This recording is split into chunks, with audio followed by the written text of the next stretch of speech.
കൊട്ടിയൂർ വൈശാഖോത്സവവുമായി ബന്ധപ്പെട്ട് നെയ്യമൃത് വ്രതക്കാർ മഠത്തിൽ കയറുന്നതിന് നടന്നുകൊണ്ടിരിക്കുക. അപ്പൊ 9 ദിവസമാണ് ഇവിടെ. ശരി. അതിനുശേഷം നിങ്ങൾ സാധാരണ 10 ദിവസം ഉണ്ടാകാറുണ്ട്. 10 ദിവസം പ്രക്കൂഴം മുതൽ 10 ദിവസം വീട്ടിൽ വ്രതശുദ്ധിയോടെ സ്ത്രീകൾ പാചകം ചെയ്യുന്ന ഭക്ഷണമാണ് ഞങ്ങൾ കഴിക്കുക. അതിനുശേഷം വേറെവെപ്പ് എന്ന ചടങ്ങ് തുടങ്ങുന്നു. വേറെവെപ്പിൽ മണത്തന ഗോപുരത്തിൽ ഇപ്പൊ ഇത് മണത്തന കരിമന ഗോപുരം എല്ലാ ദിവസവും കഞ്ഞി ഓരോരുത്തരുടെ നേർച്ചയായി കഞ്ഞി ഉണ്ടാവും. നേർച്ച ഈ 9 ദിവസം നേർച്ച കൊടുക്കുക അല്ലേ? 9 ദിവസം നേർച്ച 10 ദിവസം. ഇപ്രാവശ്യം മാത്രം 9 ദിവസം ആയിപ്പോയതാണ്. അത് നക്ഷത്രത്തിന്റെ കൊണ്ടാണ് കണക്കനുസരിച്ച്. അപ്പോൾ അതിന് ഞങ്ങളെല്ലാവരും ഒന്നിച്ചുള്ള വന്ന് ഭക്ഷണം സ്വന്തമായി പാചകം ചെയ്ത് ഞങ്ങളും ഭക്ഷിക്കും. പുറത്ത് അനവധി പേരുണ്ടാവും, അവർക്കും കൊടുക്കും. കഞ്ഞി കഴിക്കാൻ അതിനുള്ള തടയാണ് നിങ്ങളിപ്പോൾ ഉണ്ടാക്കുന്നത്. അതിനുള്ള തടയാണ് ഇപ്പോൾ ഉണ്ടാക്കിക്കൊണ്ടിരിക്കുന്നത്. പിന്നെ അതിന് എലിയും പ്ലാവിലെയും ഉപയോഗിച്ചിട്ടാണ് കഞ്ഞി കുടിക്കുന്നത്. പിന്നെ 9 ദിവസമാണ് ഉള്ളത്. 9 ദിവസമാണ്. അത് കഴിഞ്ഞ് ഞങ്ങൾ മഠത്തിലേക്ക് ഞാൻ മഠത്തിൽ പോകും. 22-ാം തീയതി മഠത്തിൽ പോകും. ഇവിടെ 2-ാം തീയതി പിന്നെ 13-ാം തീയതി തൊട്ടിട്ട് ഇവിടെ തുടങ്ങിയതാണ്. ശരിയാ. അപ്പൊ 22 മുതൽ 28 വരെ അല്ലെ? 28 വരെ 27 വരെ വിടാം. അല്ലാതെ മഠത്തിൽ 22 തൊട്ട് 27-ാം തീയതി വരെ മഠത്തില്. 28-ാം തീയതി രാവിലെ പിന്നെ നെയ്യും എടുത്തിട്ട് നേരെ ചപ്പാരത്തിൽ വന്നു. അവിടുന്ന് കൊട്ടിയൂരിലേക്ക് അന്ന് രാത്രിയാണ് നെയ്യഭിഷേകം. നെയ്യാട്ടം. കഞ്ഞി വേണ്ടിക്ക് വിളമ്പിക്കാൻ ഞാൻ ഒന്നാമത് പിടിച്ചോ. അപ്പൊ ഇന്നത്തെ നിങ്ങളെ കഞ്ഞിയാണല്ലേ? അങ്ങനെ 9 ദിവസവും ഓരോരാളെ നേർച്ചയാണ്. ഇലയും തടിയും. അപ്പൊ ഇതാണ് ഇല അല്ലേ? ഇല ഇത് കൂമ്പിള് എന്ന് വെച്ചാല് നമ്മള് കഞ്ഞി കുടിക്കാൻ ഉപയോഗിക്കുന്ന പ്ലാവില. വേണ്ട പ്ലാവില ഈർക്കിലി ഉണ്ട് അല്ലേ? പ്ലാവില കുത്ത അല്ലേ? അങ്ങനെ പ്ലാവില കുത്തി പ്ലാവില ഉണ്ടാന്ന് കോരി കഴിക്കേണ്ടത് അല്ലേ? അല്ലേ? ഇത് നെയ്യമൃത് കഞ്ഞി വളരെ പ്രസിദ്ധമാണ്.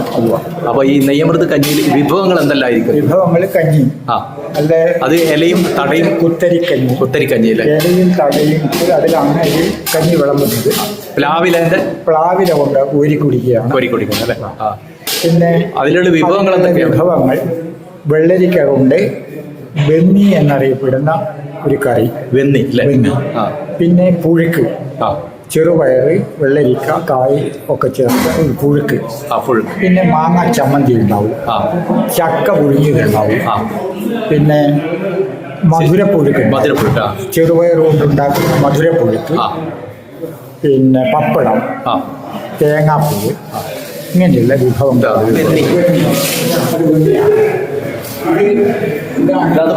പുഴുക്ക്, ചെറുപയർ, കായ, വെള്ളരിക്ക, ചമ്മന്തി, മാങ്ങാച്ചമ്മന്തി അല്ലേ? ഇത് പിന്നെ മധുരപ്പുഴുക്ക്, ചെറുപയറുകൊണ്ട് മധുരപ്പുഴുക്ക്. ചക്ക ആയിക്കൊണ്ടിരിക്കുന്നു. പാചകം എല്ലാവരും ചേർന്നാണ് ഉണ്ടാക്കുക. പക്ഷെ ഇവർക്ക് കൂടുതലായിട്ട് അറിയാവുന്നത് കൊണ്ട് ഇവർ കൂടുതലായിട്ട്. അപ്പൊ നെയ്യമൃത സംഘത്തിന്റെ ആൾക്കാരാണ് നിങ്ങളില്ലേ? നിങ്ങളെ മഠം വന്നിട്ട് തിരുവോണപ്പുറം അല്ലേ? തൊണ്ടിക്കടുത്തായിട്ട് തിരുവോണപ്പുറം മഠക്കാരാണ് നിങ്ങളല്ലേ? അപ്പൊ ഇത് തെമ്മേങ്കാടൻ നമ്പ്യാരെ ആൾക്കാരാണല്ലേ? അല്ലേ? മഠത്തിന്റെ കീഴിൽ വരും. പിന്നെ ഒന്നുള്ളത് കുറുപ്പന്മാരല്ലേ? പനശ്ശേരി കുറുപ്പന്മാർ അല്ലേ? ഇതെല്ലാം പുതിയ ആൾക്കാരാ? പഴയ ആൾക്കാരെന്നാ? അതെയോ? 16 വയസ്സ് കഴിഞ്ഞവരല്ലേ? അല്ലേ? അതെയോ? ഇപ്പൊ എത്രാമത്തെ പ്രാവശ്യം മോനെ എടുക്കുന്ന നെയ്യമൃത്? ആദ്യത്തെ പ്രാവശ്യം, ഫസ്റ്റ് അല്ലേ? 16 വയസ്സായി. അത് ശരി. ഭക്ഷണം കഴിക്കുന്നതിന് മുന്നേ ഉള്ള വ്രതക്കാരുടെ പ്രാർത്ഥനയാണ് കൂട്ടം.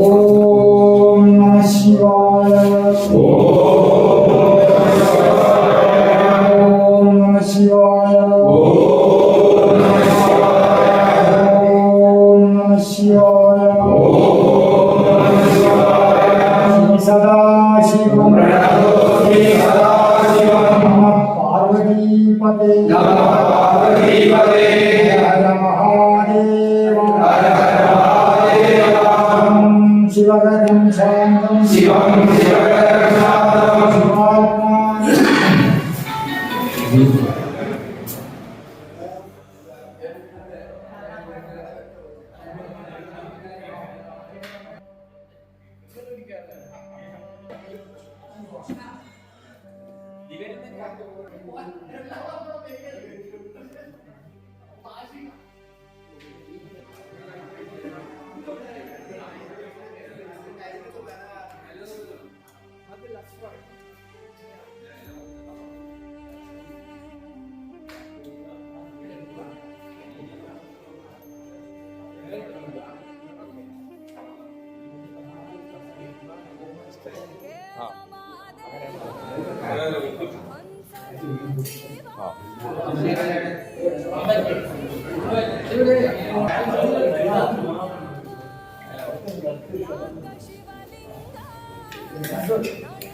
ഈ വർഷത്തെ നെയ്യമൃതുകാർ കഞ്ഞി കുടിക്കാനുള്ള ഭാഗ്യം കിട്ടിയില്ലേ? ഈ വർഷത്തെ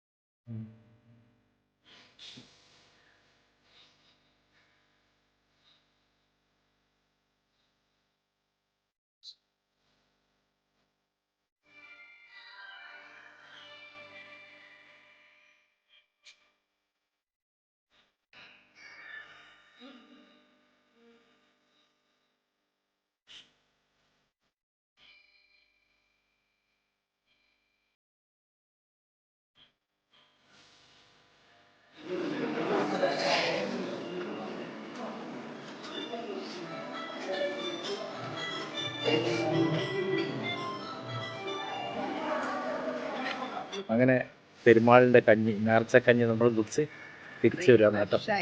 കുറേ വർഷം മുമ്പ് പിടിച്ചാൽ അന്വേഷിപ്പ ഒരു അവസരം കിട്ടി. ആ അങ്ങനെ കഴിച്ചിട്ട് വന്നു.